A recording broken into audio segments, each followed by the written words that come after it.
Hello friends, welcome back to GK Prince Academy. आज के इस वीडियो में हम डिस्कस करेंगे प्रैक्टिस सेट नंबर 15। तो यूपी पुलिस कांस्टेबल से होगा और इसमें हम सामान्य ज्ञान और हिंदी के प्रैक्टिस सेट को डिस्कस कर रहे थे। ठीक है, तो टोटल 75 क्वेश्चन को डिस्कस करने वाले हैं जो कि आपके एग्जाम पॉइंट ऑफ व्यू से बहुत ही इंपॉर्टेंट है। तो चलिए इस वीडियो को शुरुआत करते हैं। और इसके पहले अगर वीडियो नहीं देखा है तो चैनल पर जाइए, आपको वहाँ से इसकी वीडियो मिल जाएंगे, उसको भी जरूर देखिएगा, आपके एग्जाम के लिए बहुत ही हेल्पफुल होगा। ठीक है, स्टार्ट करने से पहले अगर आप लोग चैनल पर नए हैं और अभी तक सब्सक्राइब नहीं किया तो चैनल को सब्सक्राइब करने साथ ही साथ वीडियो को भी लाइक करिएगा और अपने दोस्तों में ज्यादा शेयर भी करना। पहले क्वेश्चन लेंगे जीके के, इसके बाद हम हिंदी के देखेंगे। तो ठोस पदार्थों में उष्मांतरण यानी कि उष्मा का हस्तांतरण जो होता है वो किसकी प्रक्रिया को रूप में जाना जाता है। ठीक है, उसकी प्रक्रिया जो होती है उष्मा का हस्तांतरण या उष्मा का ट्रांसफर होने की प्रक्रिया को किस रूप में जानते हैं ये बताना है। ठीक है, तो इसका आंसर क्या हो जाएगा। तो देखिए, ठोस पदार्थों जो में उष्मा का ट्रांसफर जो होता है वो उस प्रक्रिया को हम कहते हैं चालन, चालन के रूप में होता है। ठीक है, तो यहाँ पे आंसर इसका डी ऑप्शन करेक्ट है, चालन इसका सही हो जाएगा आंसर। अगला प्रश्न है, फ्रैंक व्हिटल के द्वारा निम्न में से किसका आविष्कार किया गया था। फ्रैंक व्हिटल के द्वारा निम्न में से किसका आविष्कार किया गया था। विद्युत चुंबकत्व का, या फिर बेंजीन, तरल गैस या ऑप्टिकल ग्लास का, या फिर विद्युत प्रवाह प्रेरण का, या फिर जेट इंजन का। इसमें से किसका आविष्कार फ्रैंक व्हिटल के द्वारा किया गया था ये बताना है। तो करेक्ट आंसर इसका हो जाएगा डी ऑप्शन, जेट इंजन का आविष्कार जो है फ्रैंक व्हिटल ने किया था। तो यहाँ पे आंसर डी ऑप्शन करेक्ट है। ये जो जेट इंजन जो होता है किसके सिद्धांत पर कार्य करता है, तो ये काम करता है रैखिक संवेग के संरक्षण के सिद्धांत पर। तो ये भी याद रखिएगा, इंपॉर्टेंट है। अगले क्वेश्चन की तरफ हम चलते हैं। ठीक है, अगला प्रश्न है, सर्वोत्तम विद्युत चालक इसमें से कौन होगा। इसका आंसर क्या हो जाएगा बताना है। इसके राइट आंसर क्या हो जाएगा। लोहा दिया गया है, एल्युमिनियम है, तांबा है, या फिर चांदी। सर्वोत्तम विद्युत चालक यानी कि सुचालक धातुओं के बारे में पूछा जाता है, यहाँ पे पूछा गया है। तो देखिए, सुचालक वस्तु धातुएं क्या होती हैं। तो सुचालक धातुएं ऐसी धातुएं होती हैं जिसमें ऊष्मा और ऊर्जा का प्रवाह आसानी से हो जाए, उन्हें हम सुचालक वस्तुएं कहते हैं। ठीक है, तो किसे कहते हैं, तो जिसमें ऊष्मा भी प्रवाह हो जाए और विद्युत का भी प्रवाह आसानी से हो जाए, उसको हम सुचालक वस्तुएं कहेंगे, सुचालक वस्तुएं कहेंगे, सॉरी सुचालक धातुएं कहेंगे। ऑप्शन में चारों में से जो करेक्ट ऑप्शन है वो डी ऑप्शन है, चांदी जो है ऊष्मा और विद्युत का सर्वश्रेष्ठ सुचालक धातु है। तो यहाँ पे आंसर डी ऑप्शन करेक्ट हो जाएगा। नेक्स्ट क्वेश्चन है, जातक कथा संबंधित है और किससे संबंधित है। तो जातक कथा इसमें दिया गया है गौतम बुद्ध से, छत्रपति शिवाजी से, बाल गंगाधर तिलक से, या फिर गांधी जी से। जातक कथाएं जो है वो, अगर हम आंसर की बात करेंगे तो इसका आंसर है ए पार्ट। ठीक है, गौतम बुद्ध से। जातक कथाएं गौतम बुद्ध के पूर्व जन्मों की लोकप्रिय कहानियां हैं जिन्हें बौद्ध धर्म के सभी मतों में संरक्षित किया गया है। इनमें जो है कितनी कहानियां हैं, तो 35 कहानियां हैं। तो यहाँ पे आंसर हो जाएगा जातक कथाएं गौतम बुद्ध जी से संबंधित है। अगले प्रश्न की बात करेंगे तो प्रसिद्ध ग्रंथ रामायण के रचयिता कौन है। इसका आंसर क्या हो जाएगा। वेदव्यास, तुलसीदास, वाल्मीकि, या फिर इनमें से कोई नहीं। तो प्रसिद्ध ग्रंथ जो रामायण है उसके रचयिता जो है वो कौन थे, तो आंसर इसका सी ऑप्शन करेक्ट है, वाल्मीकि द्वारा। वाल्मीकि द्वारा लिखा गया यह संस्कृत का अनुपम जो है महाकाव्य किसमें लिखा गया है, ये भी याद रखिएगा, संस्कृत में लिखा गया है। ठीक है, कभी कभी ये भाषा मतलब पूछ लिया जाता है कि कौन सी भाषा में लिखा गया, तो संस्कृत में लिखा गया है। रामायण लगभग 24,000 श्लोकों का महाकाव्य है। ठीक है, अगले प्रश्न की तरफ चलेंगे। तो निम्नलिखित में से कौन सा तत्व एक अधातु है जो कक्षीय तापमान पर द्रव अवस्था में रहता है। पारा, ब्रोमीन, सोडियम, हीलियम। इसमें से इसका आंसर क्या हो जाएगा। कौन सा ऐसा एक अधातु है जो कक्षा के तापमान पर जो है यानी कि रूम के टेम्परेचर पर द्रव अवस्था में रहता है, लिक्विड फॉर्म में रहता है, ऐसा कौन सा तत्व है। तो उस तत्व का नाम क्या है, उस तत्व का नाम है ब्रोमीन।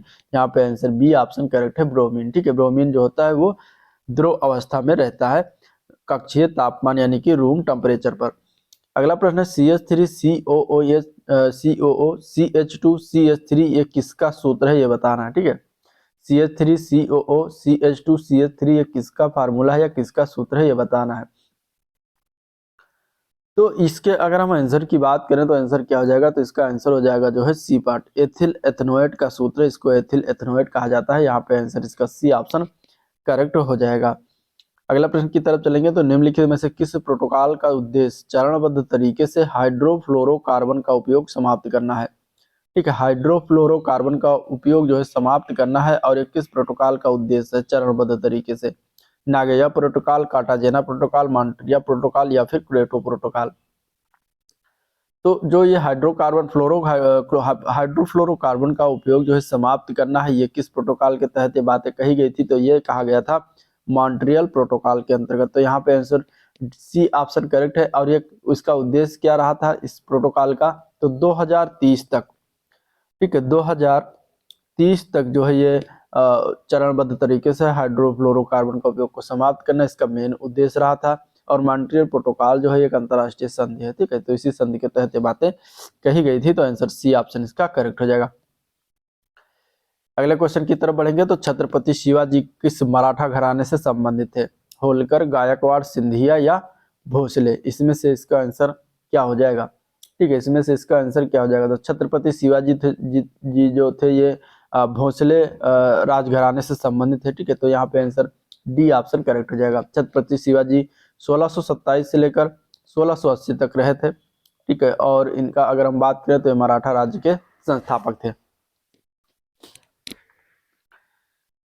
अगले प्रश्न की तरफ चलेंगे। तो 1932 में अखिल भारतीय हरिजन संघ की स्थापना किसने किया था?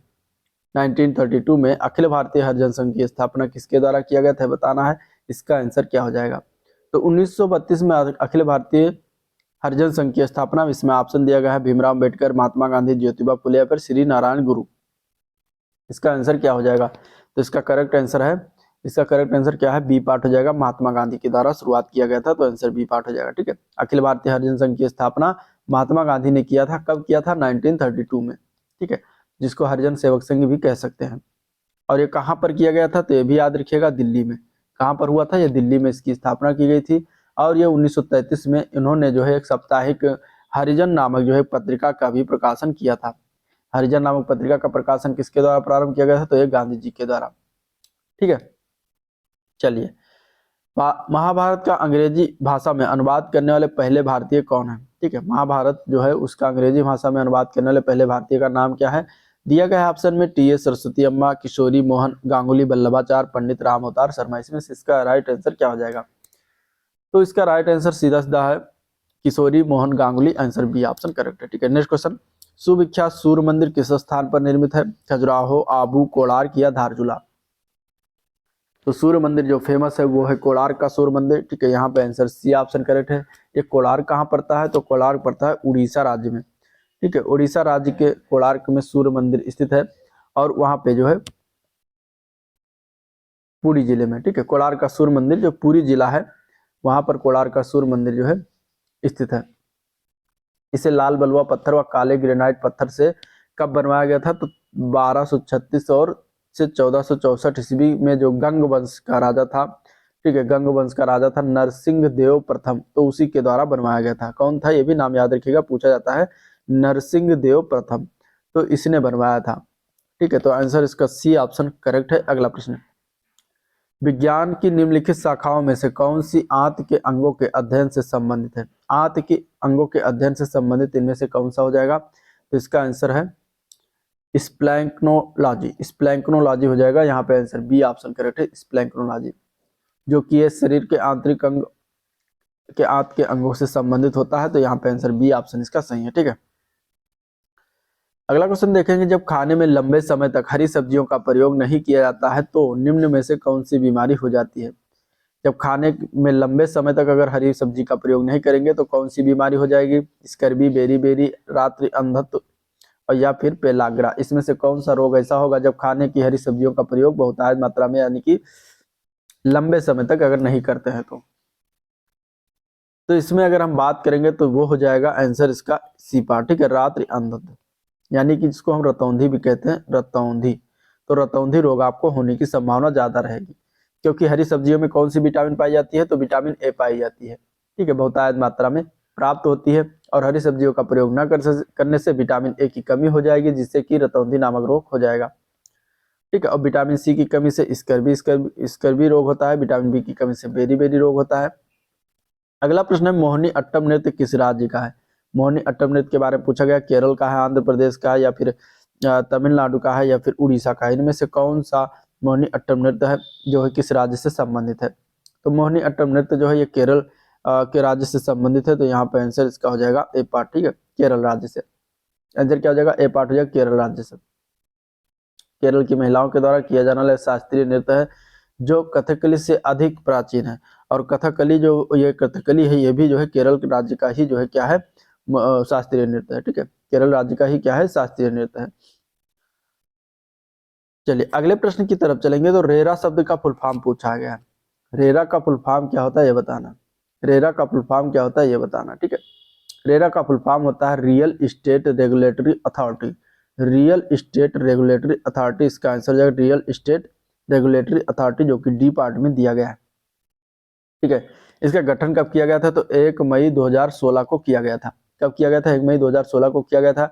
इसका उद्देश्य क्या था, तो धोखाधड़ी रोकना, पारदर्शिता सुनिश्चित करना, हितों की रक्षा, जागरूकता का प्रसार करना आदि इसका जो है उद्देश्य रहा था। नेक्स्ट क्वेश्चन, जायद फसल के मौसम जो होता है, जायद फसल का मौसम किस मौसम के दौरान होता है जायद फसल। ठीक है, ये बताना है जायद फसल जो है किस मौसम के दौरान होता है बताना है। तो जायद फसल की अगर हम बात करेंगे तो ये ग्रीष्म यानी कि गर्मी के महीनों में, मई जून में ये पैदा होती है।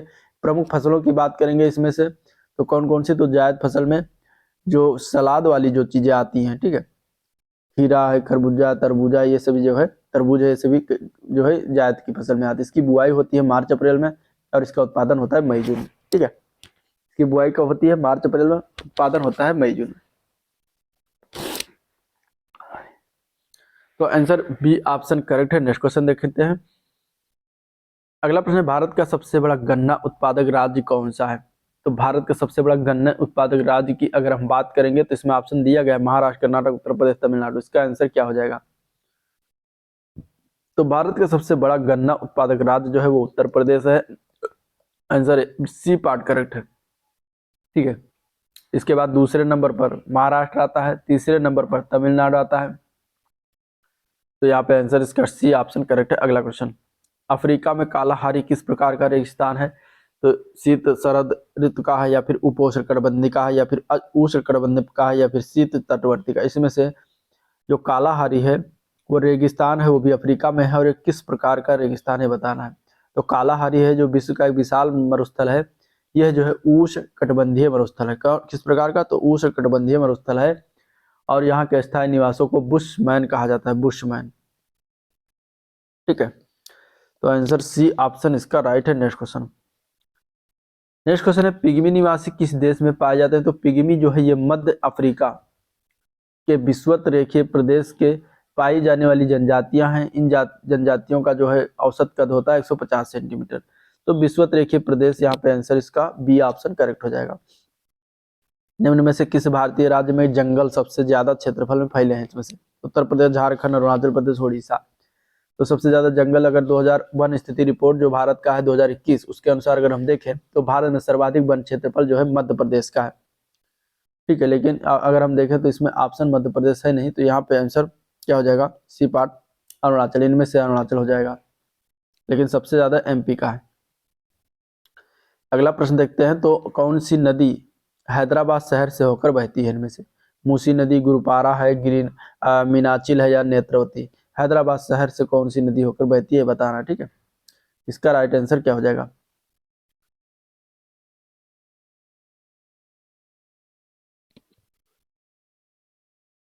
तो मूसी नदी जो है कृष्णा की सहायक नदी है, तो मूसी नदी इसका आंसर हो जाएगा। और ये जो है का इस नदी का स्रोत जो है अनंतगिरी पहाड़ी से निकलती है। ये तेलंगाना राज्य में स्थित है, जो कि अनंतगिरी पहाड़ी। और इस नदी के किनारे जो है हैदराबाद शहर बसा हुआ है। ठीक है, तो यहाँ पे क्या हो जाएगा, मूसी नदी।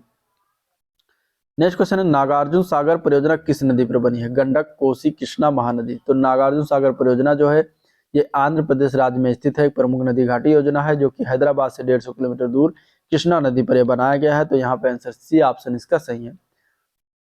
अगले प्रश्न की बात करेंगे। तो द्रोणाचार्य पुरस्कार किस क्षेत्र में प्रदान किया जाता है। द्रोणाचार्य पुरस्कार साहित्य, लेख, कला व संस्कृति, खेल, प्रशिक्षण, समाज सेवा। तो द्रोणाचार्य जो पुरस्कार है ये जो प्रदान किया जाता है, ये प्रदान किया जाता है खेल प्रशिक्षण में। ठीक है, तो यहाँ पे आंसर सी ऑप्शन करेक्ट हो जाएगा। शुरुआत कब हुआ था, तो 1985 से इसकी शुरुआत की गई थी। इसमें जो है विख्यात कोचों को जो है सम्मान, जो मतलब कोच होते हैं जो ना प्लेयर टीम के, तो उनको सम्मानित किया जाता है। तो आंसर इसका सी ऑप्शन राइट है। अगले प्रश्न की बात करेंगे। तो विश्व स्वास्थ्य दिवस जो है प्रति वर्ष कब मनाते हैं? तो विश्व स्वास्थ्य दिवस जो मनाया जाता है हर वर्ष, ये अगर हम बात करेंगे तो 7 अप्रैल को मनाया जाता है। तो आंसर इसका क्या हो जाएगा? बी ऑप्शन करेक्ट हो जाएगा, 7 अप्रैल। नेक्स्ट क्वेश्चन देखते हैं। तो पुस्तक देवदास के लेखक कौन है? तो पुस्तक देवदास के लेखक का नाम है शरत चंद्र चट्टोपाध्याय। यहाँ पे आंसर बी ऑप्शन करेक्ट हो जाएगा, शरत चंद्र चट्टोपाध्याय। ठीक है। और इनकी अन्य कृतियों में चरित्रहीन, परिणीता, चंद्रनाथ, श्रीकांत, दत्ता, ये सभी याद रखिएगा।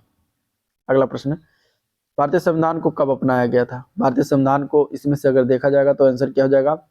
तो 26 नवंबर 1949 को अपनाया गया था। आंसर सी ऑप्शन करेक्ट है। ठीक है। और 26 नवंबर 1949 को अपनाया गया संविधान में प्रस्तावना जो है कितना था? तो प्रस्तावना 350 अनुच्छेद थे, सॉरी 395 अनुच्छेद और 22 भाग थी और 8 अनुसूचियां थी उस समय बोल संविधान में। ठीक है।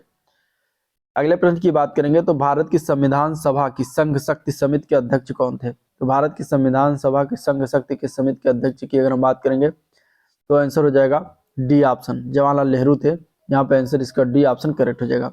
डॉक्टर राजेंद्र प्रसाद जो थे वो वार्ता समिति के अध्यक्ष थे, वार्ता समिति के अध्यक्ष थे। ठीक है। सरदार पटेल जो थे ये कौन किसके अध्यक्ष थे? तो प्रांतीय समिति के अध्यक्ष बनाए गए थे। प्रांतीय समिति के अध्यक्ष कौन बनाए गए थे? सरदार पटेल। और जेबी कृपलानी जो थे वो मूल अधिकार संबंधी जो है क्या थे? उप समिति के अध्यक्ष थे। मूल अधिकार संबंधी उप समिति के क्या कौन थे? अध्यक्ष थे, उप समिति के अध्यक्ष थे। तो संघ शक्ति समिति के अध्यक्ष जवाहरलाल नेहरू थे। अगले प्रश्न की बात करते हैं। तो भारतीय संविधान का कौन सा अनुच्छेद यह कहता है कि राज्य देश के पर्यावरण संरक्षण, संवर्धन और वन तथा वन्य जीवों की रक्षा करने का प्रयास करेगा? तो इसमें इसका आंसर क्या हो जाएगा? तो इसमें आंसर हो जाएगा बी पार्ट, अनुच्छेद 48 ए। अनुच्छेद 48 ए के बारे मतलब अगर बात करें तो इसमें जो चीजें कही गई हैं कि पर्यावरण के संरक्षण, संवर्धन का और वन का तथा वन्य जीवों का रक्षा करने का प्रयास करता है। तो आंसर बी ऑप्शन का करेक्ट है। प्रशासनिक सुविधा के लिए उत्तर प्रदेश में कितने शहरी निकाय हैं? तो प्रशासनिक सुविधा के लिए उत्तर प्रदेश में कितने शहरी निकाय बनाए गए हैं? इसका आंसर क्या हो जाएगा? तो इसमें से अगर देखेंगे तो आंसर डी ऑप्शन करेक्ट है। 915 शहरी निकाय हैं, 825 विकास खंड है। ठीक है। और 75 जिला है, 4 संभाग है, 18 मंडल है। ठीक है। तो ये सभी याद रखिएगा। अगला प्रश्न, संत कबीर का जन्म और पालन पोषण किस शहर में हुआ था? तो कबीर का जन्म जो हुआ था वो 1398 ईस्वी के आसपास, मतलब विवादास्पद है, वाराणसी में हुआ था। और एक विधवा ब्राह्मणी से जो है ये हुआ था, जो कि ये लोक श्रुतियों के अनुसार था, परंतु इनका लालन पालन जो किया गया था वो नीरू और नीमा नामक जुलाहे के यहाँ किया गया था। तो आंसर सी ऑप्शन इसका राइट है। नेक्स्ट क्वेश्चन, उत्तर प्रदेश में पहली बार 1887 में प्रकाशित होने वाले दैनिक समाचार हिंदुस्तान के संपादक कौन थे? तो उत्तर प्रदेश में 1887 में जो प्रकाशित हुआ था दैनिक समाचार हिंदुस्तान, उसके संपादक थे पंडित मदन मोहन मालवीय। तो आंसर सी ऑप्शन इसका करेक्ट हो जाएगा। निम्न में से कौन सी भाषा उत्तर प्रदेश की दूसरी राज्य भाषा? Important question. तो उत्तर प्रदेश की पहली तो हिंदी हो जाएगी, दूसरी है उर्दू। आंसर सी ऑप्शन इसका करेक्ट है। ठीक है। 1989 अधिनियम के द्वारा इसको जो है बनाया गया था। निम्नलिखित में से कौन सा यूपी पुलिस विभाग की चयन प्रक्रिया के चरणों में से एक नहीं है? तो इसमें से कौन सा है? शारीरिक परीक्षण, शैक्षिक योग्यता, आयु पात्रता और भाषा परीक्षण। तो भाषा परीक्षण नहीं होता। ठीक है। बाकी सभी होता है। तो आंसर डी ऑप्शन करेक्ट है। वो मृदा जिसमें मुख्य रूप से पोटास की कमी होती है उत्तर प्रदेश के कौन से जिले में पाई जाती है? तो ये पाया जाता है जौनपुर जिले में। आंसर क्या हो जाएगा? ए पार्ट जौनपुर। ठीक है। जौनपुर, आजमगढ़, मऊ, इन जिलों में जो है पोटास की कमी वाली मिट्टी पाई जाती है। दिसंबर 2023 में किसने क्लासिक इंपीरियल नामक जहाज को लॉन्च किया था? क्लासिक इंपीरियल नामक जहाज, तो ये किसके द्वारा लॉन्च किया गया था, मतलब किसने लॉन्च किया था? तो ये नितिन गडकरी के द्वारा लॉन्च किया गया था। आंसर इसका ये ऑप्शन करेक्ट हो जाएगा, नितिन गडकरी ने। ठीक है। केरल में लॉन्च किया था, ये भी याद रखिएगा। अगला प्रश्न, दिसंबर 2023 में आए चक्रवात मीचोंग का नामकरण जो है किस देश ने किया था? तो दिसंबर 2023 में जो बंगाल की खाड़ी में चक्रवात आया था मीचोंग, इसका नामकरण जो है म्यांमार के द्वारा किया गया था। तो सी ऑप्शन इसका करेक्ट हो जाएगा। मीचोंग का अर्थ क्या होता है? जरूर याद रखिएगा, दृढ़ इच्छा शक्ति। क्या होता है? दृढ़ इच्छा शक्ति। ठीक है। ये पूछा जा सकता है एग्जाम में। अगला प्रश्न है, दिसंबर 2023 में ही दुनिया के पहले पोर्टेबल हॉस्पिटल का अनावरण कहाँ किया गया? इसका आंसर क्या हो जाएगा?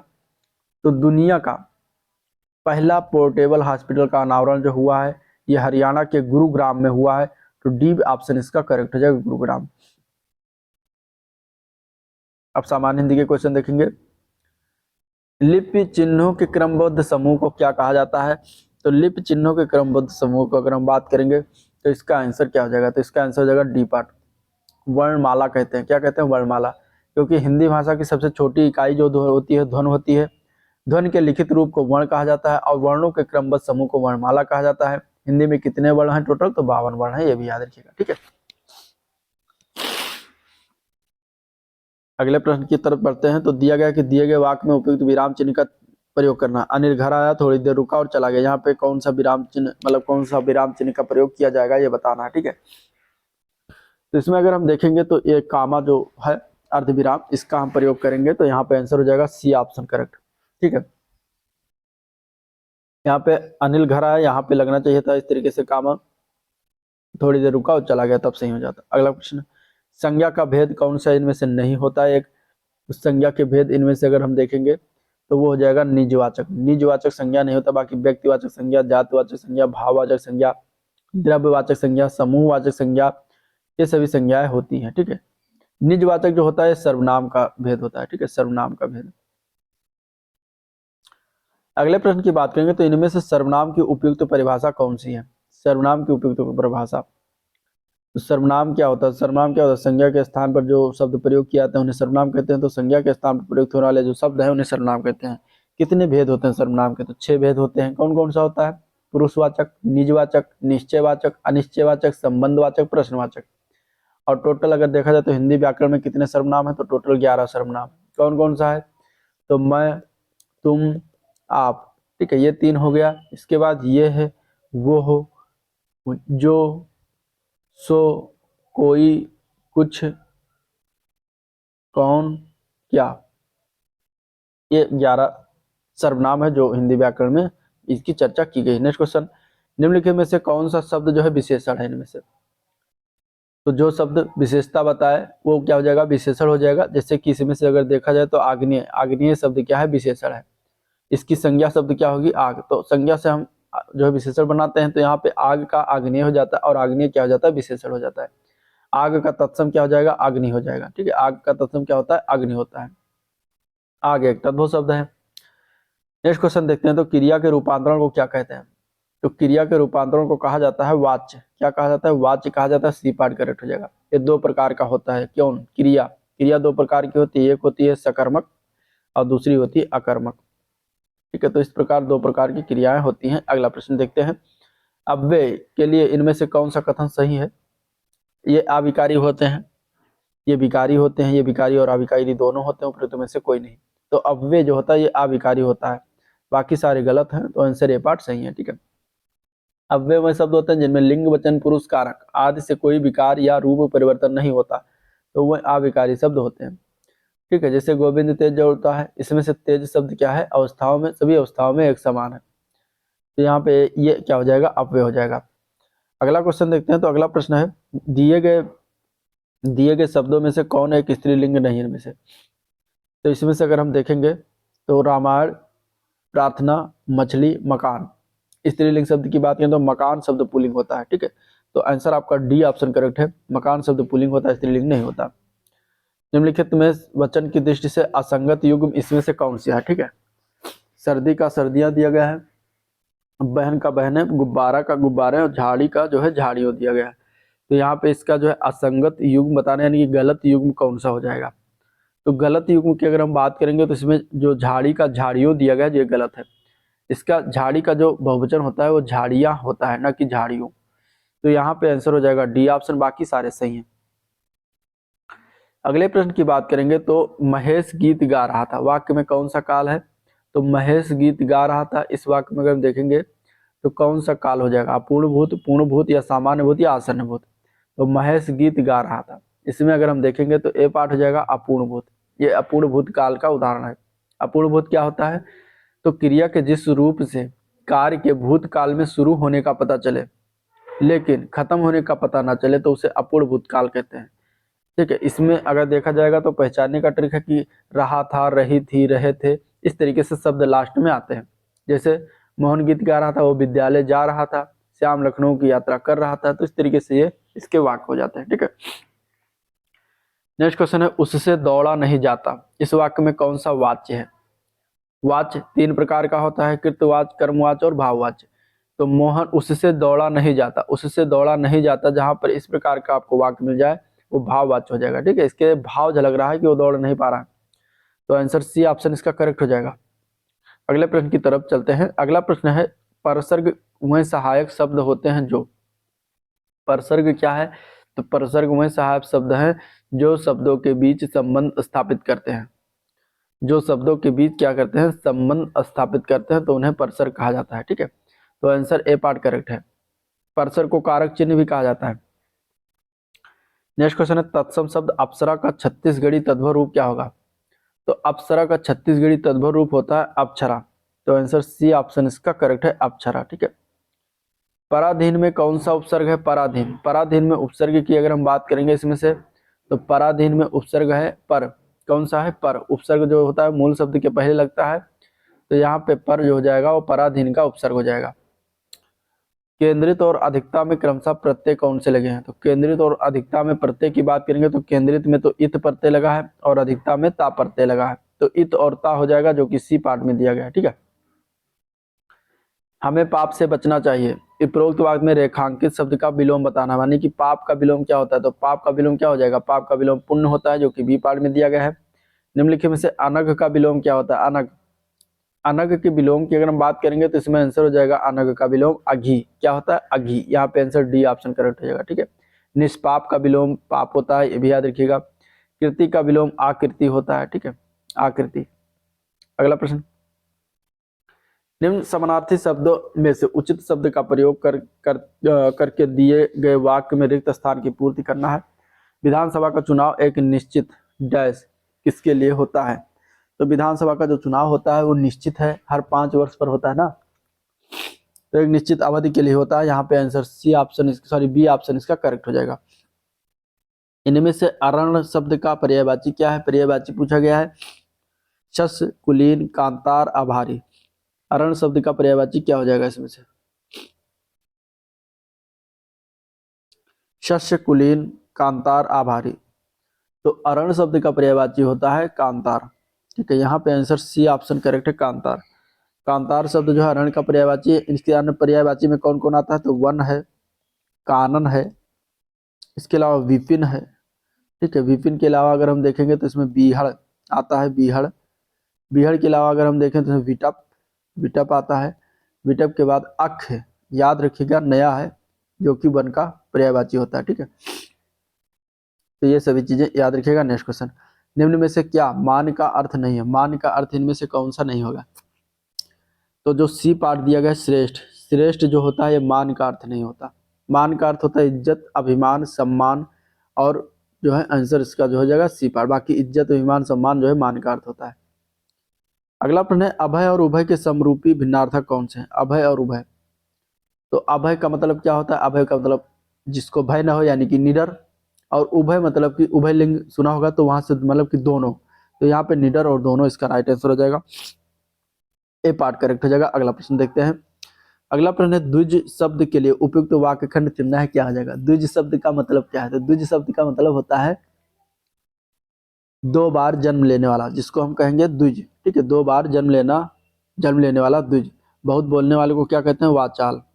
बहुत बोलने वाले को वाचाल कहते हैं। बहुत जानने वाले को बहुज्ञ कहा जाता है, बहुज्ञ। और पहले जन्म लेने वाले को अग्रज कहते हैं, अग्रज। ठीक है,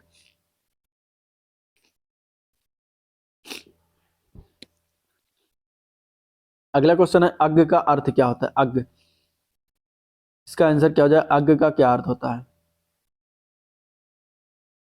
अज्ञ का अर्थ होता है जो कुछ नहीं जानता, उसको हम क्या कहते हैं? अज्ञ। तो डी पार्ट इसका करेक्ट हो जाएगा, जो कुछ नहीं जानता। जो सब कुछ जानता है उसको सर्वज्ञ कहेंगे। सब कुछ जानने वाले को क्या कहते हैं? सर्वज्ञ कहते हैं।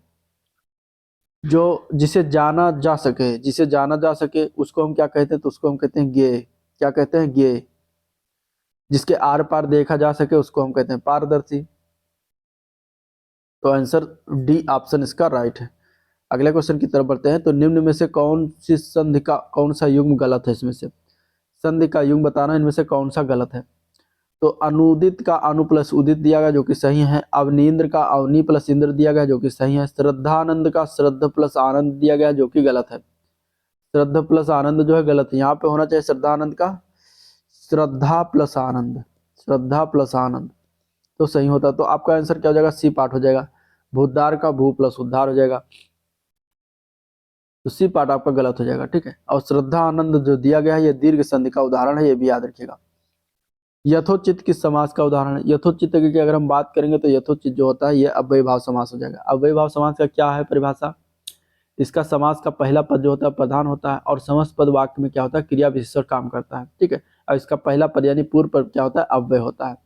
जैसे यथोचित, यथामित, आज जन्म, प्रतिदिन, यथावत, प्रति माह, इस तरीके से सभी जो है अव्ययी भाव समास के उदाहरण है। हमारे देश से आयात निर्यात काफी होता है, इस वाक्य को शुद्ध करके बताना। शुद्ध वाक्य इसका क्या हो जाएगा, शुद्ध वाक्य इसका होता है हमारे देश में, ना कि देश से, ठीक है। यहाँ पे से लिखा इसलिए गलत था, हमारे देश में आयात निर्यात काफी होता है। तो आंसर इसका हो जाएगा ए पार्ट करेक्ट।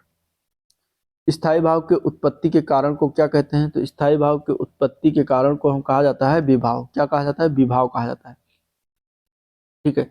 ये रस की उत्पत्ति के आधारभूत माने जाते हैं। विभाव के दो भेद होते हैं, एक आलंबन विभाव, एक होता है उद्दीपन विभाव। अगला क्वेश्चन है छंद की दृष्टि से गणों की संख्या कितनी है। तो छंद की दृष्टि से गणों की संख्या टोटल है 8। आंसर हो जाएगा सी ऑप्शन 8 होते हैं। 8 कौन कौन से हैं, यगड़, यगड़, यगड़ होता है पहला। दूसरा है मगड़, मगड़ है, ठीक है, ये हो गया। तीसरा है तगड़, तगड़। चौथा कौन सा है, रगड़। पांचवा कौन सा है, जगड़। छठा क्या है, भगड़, ठीक है, भगड़, ठीक है। इसके बाद सातवां क्या है, नगड़। फिर आठवां आता है सगड़, सगड़, ठीक है। तो आपको याद रखना या मा ता रा जा भा ना सा, इस तरीके से याद रखिए। यगड़, मगड़, तगड़, रगड़, जगड़, भगड़, ठीक है, नगड़ और सगड़। अगला प्रश्न, जिस पंक्ति या जिन पंक्तियों के अंत में एक ही वर्ण और एक ही स्वर की आवृत्ति होती है तो वो वहां कौन सा अलंकार होता है ये बताना है, ठीक है। एक ही स्वर की आवृत्ति हो या फिर एक ही वर्ण की आवृत्ति हो। तो ये परिभाषा दिया गया है, किसका परिभाषा है, तो ये अत्यानुप्रास यानी कि अनुप्रास में अत्यानुप्रास परिभाषा है। अनुप्रास अलंकार के कितने प्रकार होते हैं, तो 5 प्रकार होते हैं। 5 कौन कौन सा, तो छेकानुप्रास है, वृत्तानुप्रास है, लाटानुप्रास है, अत्यानुप्रास है और श्रुत्यानुप्रास। तो इसमें आंसर आपका डी ऑप्शन करेक्ट है। डी का ये जो है उदाहरण दिया गया है, ठीक है, वो सारी परिभाषा दिया गया है। इनमें से किस से शब्द का आरंभ नहीं होता। तो इनमें से अगर दिया गया है तो जिसमें ड़ा शब्द दिया गया है तो रा वर्ड जो होता है इससे कोई शब्द आरंभ नहीं होता। तो आंसर बी ऑप्शन करेक्ट है। गूंगे का गुड़ लोकोक्ति का अर्थ क्या होता है, तो गूंगे का गुड़ का लोकोक्ति का अर्थ होता है अवर्णीय सुख। क्या होता है, अवर्णीय सुख। आंसर बी ऑप्शन इसका करेक्ट हो जाएगा। अगला प्रश्न है धोबी का कुत्ता न घर का न घाट का, इस लोकोक्ति का क्या अर्थ होता है, तो इसका मतलब होता है कहीं ठौर ठिकाना ना होना। तो आंसर डी ऑप्शन करेक्ट हो जाएगा, ठीक है। हिंदी साहित्य की भूमिका के लेखक कौन है, तो हिंदी साहित्य की भूमिका के लेखक की अगर हम बात करेंगे तो सी पार्ट हो जाएगा हजारी प्रसाद द्विवेदी है, हजारी प्रसाद द्विवेदी। रामचंद्र शुक्ल की रचनाओं में देखेंगे तो हिंदी साहित्य का विकास इतिहास इन्होंने लिखा है। चिंतामणि इन्हीं के द्वारा लिखा गया है, ठीक है। चिंतामणि किसके द्वारा लिखा गया, तो इन्हीं के द्वारा लिखा गया है। और इसके बाद राम कुमार वर्मा की अंजलि, अभिशाप, निशीथ, जौहर, ये सभी याद रखिएगा। हजारी प्रसाद द्विवेदी की तो हिंदी साहित्य की भूमिका इन्होंने लिखा हुआ है, ठीक है। इसके अलावा सूर साहित्य, अशोक के फूल, हिंदी साहित्य का आदिकाल, ये सभी जो है हजारी प्रसाद द्विवेदी ने लिखा। रामविलास शर्मा की बात करेंगे तो प्रेमचंद और उनका युग, प्रगति और परंपरा, भाषा साहित्य और संस्कृति, ये रामविलास शर्मा के द्वारा लिखित है। अब अगला क्वेश्चन गद्यांश है, गद्यांश को पढ़िएगा आप लोग। हम क्वेश्चन की तरफ चलते हैं। क्वेश्चन जो है इस तरीके से दिया गया, पहला गद्यांश है कि सर्वांगीण सफलता प्राप्ति का महामंत्र लेखक के अनुसार क्या है। तो इस गद्यांश को जब आप पढ़ेंगे तो इसका आंसर निकल के आएगा सी पार्ट, आत्मनिर्भरता और आत्मबल, ठीक है। तो आंसर सी पार्ट हो जाएगा। स्वार्थमय और अस्थिर दो शब्दों के विलोम रूप जो है किस विकल्प में है इसमें से। स्वार्थमय का विलोम क्या होता है, स्वार्थमय का विलोम होता है निस्वार्थ। क्या होता है, निस्वार्थ। और अस्थिर का विलोम गतिहीन। तो यहाँ पे आंसर डी ऑप्शन इसका करेक्ट है। क्या करेक्ट है, डी ऑप्शन इसका करेक्ट है, ठीक है।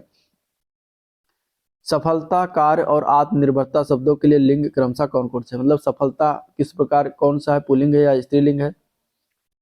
कार्य क्या है, पुल्लिंग है स्त्रीलिंग है, या आत्मनिर्भरता क्या है, पुल्लिंग है स्त्रीलिंग, क्या बताना। तो सफलता जो होता है वो स्त्रीलिंग होती है, कार्य जो होती है पुल्लिंग, और आत्मनिर्भरता भी पुल्लिंग होता है। तो यहाँ पे आंसर बी ऑप्शन इसका राइट है।